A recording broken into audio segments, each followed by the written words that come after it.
Bismillahirrahmanirrahim. Assalamualaikum warahmatullahi wabarakatuh. Alhamdulillah wa syukurillah ala ni'matillah wa la hawla wa la quwwata illa billah. Asyhadu an la ilaha illallah wahdahu la syarika lah wa asyhadu anna Muhammadan abduhu wa rasuluh. Allahumma salli wa sallim wa barik ala nabiyyina Muhammadin wa ala alihi wa sahbihi ajma'in, amma ba'd. Jamaah salat maghrib rahimahullah, syukur kita kepada Allah Subhanahu wa taala yang telah berikan kita begitu banyak nikmat yang kita rasakan. Begitu luas nikmat yang dihamparkan untuk kita. Karena kita ini adalah khalifah di muka bumi ini agar memimpin bumi ini menjadi bumi yang maslahat. Namun dengan upaya dari apa yang kita usahakan supaya bumi ini bermanfaat atau menjadikan maslahat bagi seluruh umat, bukan hanya kita umat Islam, semua manusia dan seluruh alam ini. Maka kita berdoa kepada Allah Subhanahu wa taala, mudah-mudahan nikmat ini menjadikan kita bertambah dekat kepada Allah Subhanahu wa taala, bukan malah kita jauh dari Allah Subhanahu wa taala. Salawat dan salam mudah-mudahan selalu tercurahkan kepada Nabi kita Muhammad sallallahu alaihi wasallam, kepada keluarga, sahabat dan orang-orang yang cinta setia mengikuti langkah-langkah beliau sampai yaumil qiyamah. Dan kita berdoa kepada Allah Subhanahu wa taala, mudah-mudahan kita termasuk di dalamnya. Amin Allahumma amin. Jamaah salat maghrib rahimahullah,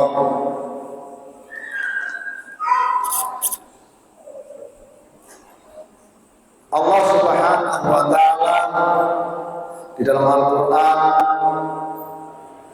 surat Al-Baqarah ayat 21 kita tahu semuanya, yang berbunyi a'udzu billahi minasyaitonir rajim, bismillahirrahmanirrahim, ya ayyuhan nasu ubudu rabbakum alladzi khalaqakum walladzina min qablikum la'allakum tattaqun.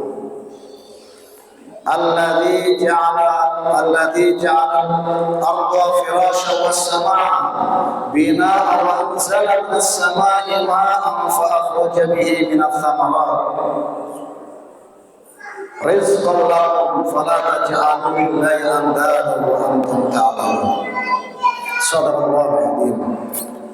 Jamaah salat maghrib rahimahullah, dalam ayat ini Allah menegaskan, memerintahkan kepada kita untuk apa? Untuk beribadah kepada Allah Subhanahu wa taala, menyembah kepada Allah Subhanahu wa taala.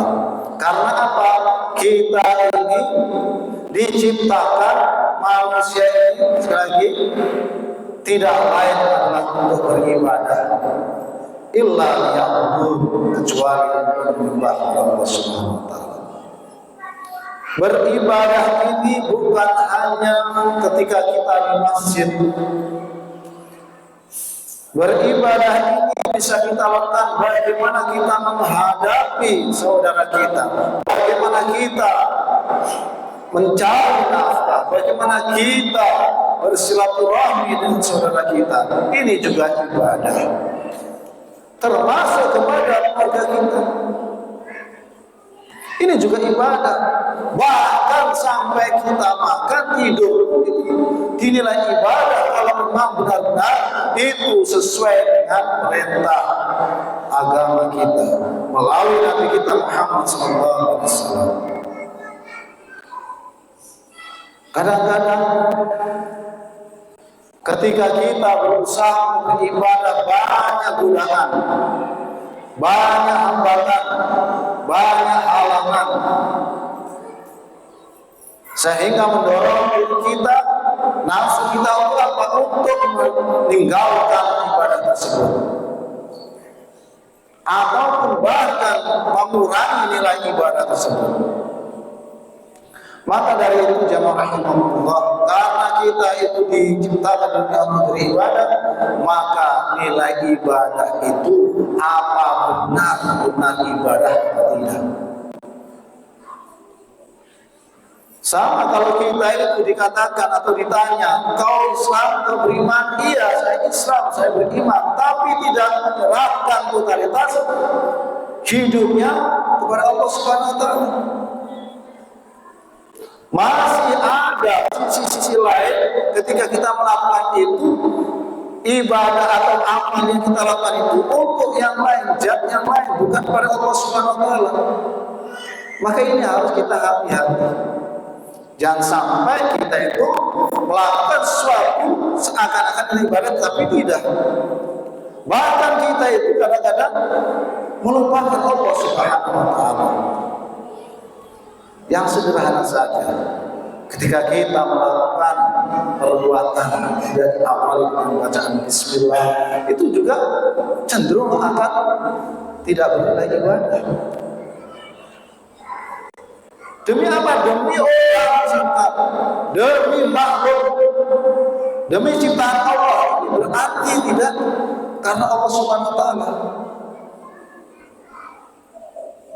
Padahal di dalam bacaan ataupun ikrar ketika kita baca doa iftitah, inna sholati wa nusuki wa mahyaya wa mamati, itu sebagian dari iftitah kita yang boleh dibaca. Maka itu harus ikrar benar-benar ketika kita baca itu, atau diikrar kita sendiri. Allahumma ba'id baini wa baina khataaya kama ba'adta bainal masyriqi wal maghrib. Itu juga harus dipenuhi dan diamalkan. Jangan hanya ketika kita sholat saja. Ini kan mubazir. Kalau kita hanya melakukan seakan-akan ibadah tapi tidak ibadah. Terus bagaimana? Harus karena orang yang melakukan seperti itu akan masuk ke dalam hatinya, kemudian akan tercermin ke dalam tingkah lakunya. Benar. Meskipun kebanyakan kadang-kadang ketika kita sholat itu godaannya luar biasa. Entah kadang-kadang sepele kalau parfum ataupun tangga kita kurang, ketika kita sholat sampai kita kurang nyaman, entah itu bau dan sebagainya, atau anak kecil, kemudian atau panggilan ataupun keributan yang ketika kita sholat kita dengar, itu juga godaan. Namun di samping itu kita harus berusaha bagaimana ketika kita sholat ibadah melakukan apa-apa itu sungguh-sungguh. Makanya harus hati-hati agar supaya nilainya ibadah. Ya ayuhan nas, ubudu, sembahlah Tuhan, beribadahlah kepada Tuhan, yaitu Allah Subhanahu wa taala yang telah menciptakanmu, dan orang-orang yang terdahulu juga begitu. Sama seperti kita disuruh apa? Suruh ibadah. Bukan hanya main-main saja, suruh ibadah. Karena dengan ibadah itu akan mengantarkan kita tambah keyakinan kita, tambah iman kita kepada Allah Subhanahu wa taala, dan Allah akan berikan jaminan kebahagiaan atau kemudahan di dalam hidup ini.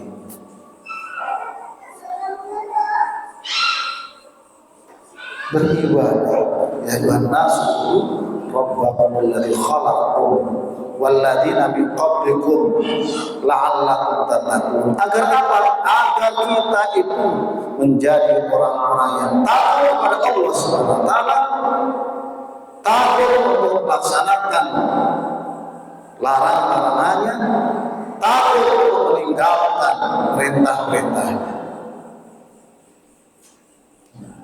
Itu orang-orang bertakwa. Bagaimana ya beribadah? Kemudian ayat berikutnya, yaitu Dialah Zat yang telah menciptakan bumi ini hamparan untuk kita berjalan, untuk kita berdiam, untuk kita beribadah, untuk kita melaksanakan aktivitas, untuk kita bersengkrama dengan keluarga kita, untuk kita istirahat dan sebagainya. Hamparan.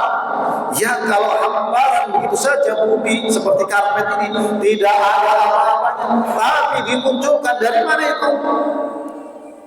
Dari air yang diturunkan oleh Allah Subhanahu wa taala dari langit, yaitu berupa air hujan. Untuk apa? Untuk menghidupkan.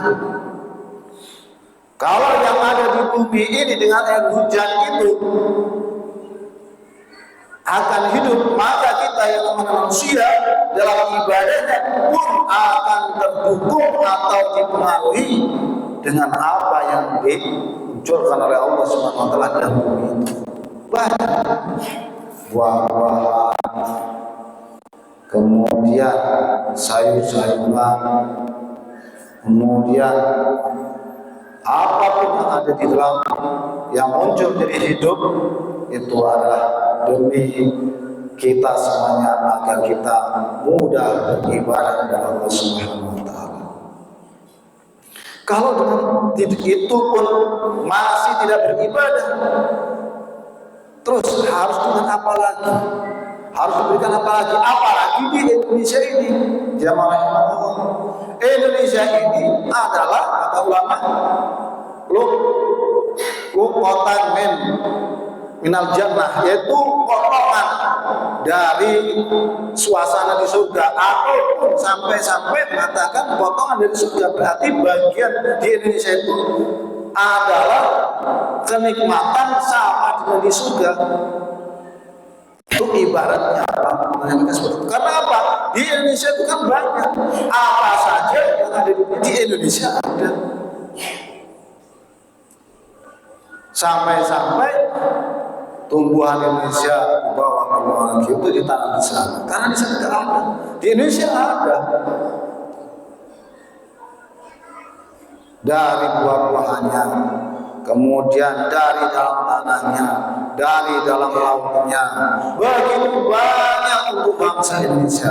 Namun pertanyaan besar, kenapa orang Indonesia yang seperti ini saja dibanding dengan tetangga-tetangga negara kita itu terviralkan dengan kemakmuran, dengan kenyamanan, ketentraman, kedamaian. Dan kita banyak orang-orang yang mengeluh dengan kondisi negara kita ini, yaitu seperti surga, namun rakyatnya atau masyarakatnya tidak seperti orang dalam surga, yaitu penuh kenikmatan. Kenapa pertanyaannya? Mungkin saja ketika kita itu hidup atau ketika itu kita ibadah itu tidak sesuai dengan perintah-perintah Allah. Ketika kita itu disuruh hidup di Indonesia untuk menimbulkan atau memunculkan kemaslahatan, untuk memimpin atau untuk membenahi, mungkin tidak sesuai dengan apa yang diharapkan orang-orang Indonesia yang semestinya. Dari tambang, mungkin emasnya di mana-mana, dari ujung timur sampai ujung barat, itu banyak orang-orang ketika diteliti banyak tanaman emas.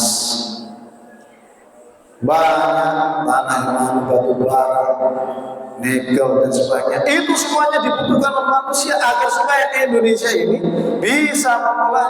Namun banyak orang yang tidak mampu karena mungkin banyak orang yang enggan untuk bisa melaksanakan atau mengolah sendiri.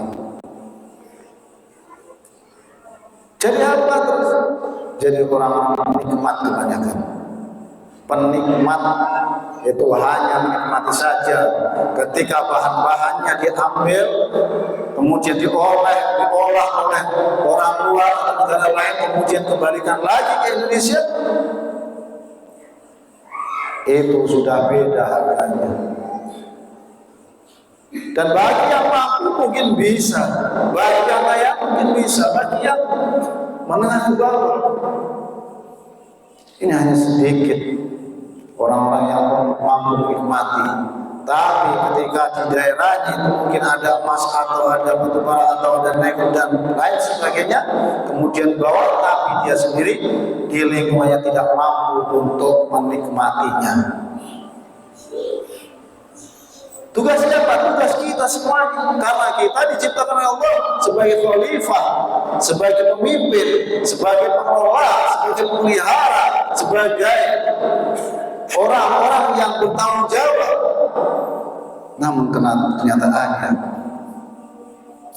maka dari itu jamaah sekalian rahimahullah, mari kita terus untuk selalu apa?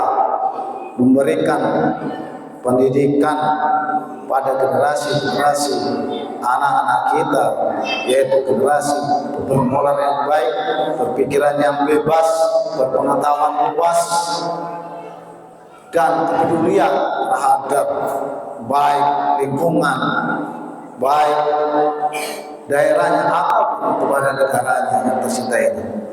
Berbagai macam suku itu juga merupakan kekayaan, berbagai macam bahasa juga kekayaan.